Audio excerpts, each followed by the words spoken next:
संगणक परिचालक यांचं आझाद मैदानावर या ठिकाणी लक्षवेधी आंदोलन आहे आणि माझ्यासोबत चर्चा करण्यासाठी बऱ्याच संगणक परिचालक देखील माझ्यासोबत आहेत. काय प्रामुख्यानं कोणती मागणी आहे तुमची? कोणती मागणी आहे? किमान कर्मचारी वेतन असावे, मानधन 17,000 पर्यंत करावं, प्रसूती रजा, एवढंच आहे. जास्त काय आता सकाळपासून किती आमदारांनी भेटी दिली? 10-15 तर दिले असतील. जॉब सिक्युरिटी पण पाहिजे आम्हाला, एवढंच मागण्या आहेत. जास्त पण मोठ्या मागण्या नाही आहेत.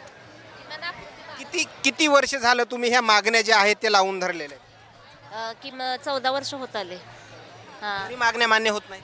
तरी मागण्या मान्य होत. धन्यवाद. या ठिकाणी पाहिलं गेलं तर येत असलेल्या प्रतिक्रिया आणखीन इकडे जाणून घेण्याचा प्रयत्न करतो. कोणकोणत्या मागण्या आहेत दादा?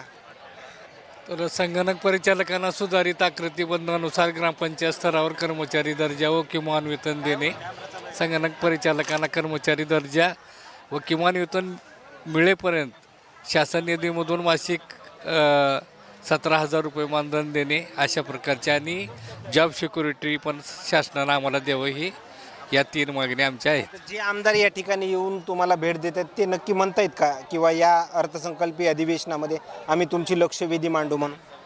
सर्वांनी या ठिकाणी येऊन आम्ही तुम्हाला पाठिंबा दिलेला आहे आणि आम्ही विधानभवनामध्ये तारांकित प्रश्नामध्ये तुमचं प्रश्न घेऊ असं सर्व आमदारांनी शब्द दिलेला आहे.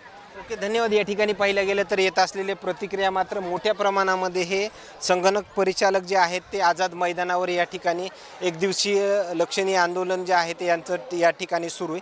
मात्र आणखीन काही नवीन अपडेट्स मिळतील का हेही पाहणं तेवढंच महत्त्वाचं ठरणार आहे. मात्र आमदारांचा पाठिंबा देखील या ठिकाणी मोठ्या प्रमाणामध्ये आझाद मैदानावर या आंदोलनाला मिळत असल्याचं देखील पाहायला मिळतं. Cameraman Umakant फडसोबत Sachin Munde, सूर्यज media, Mumbai.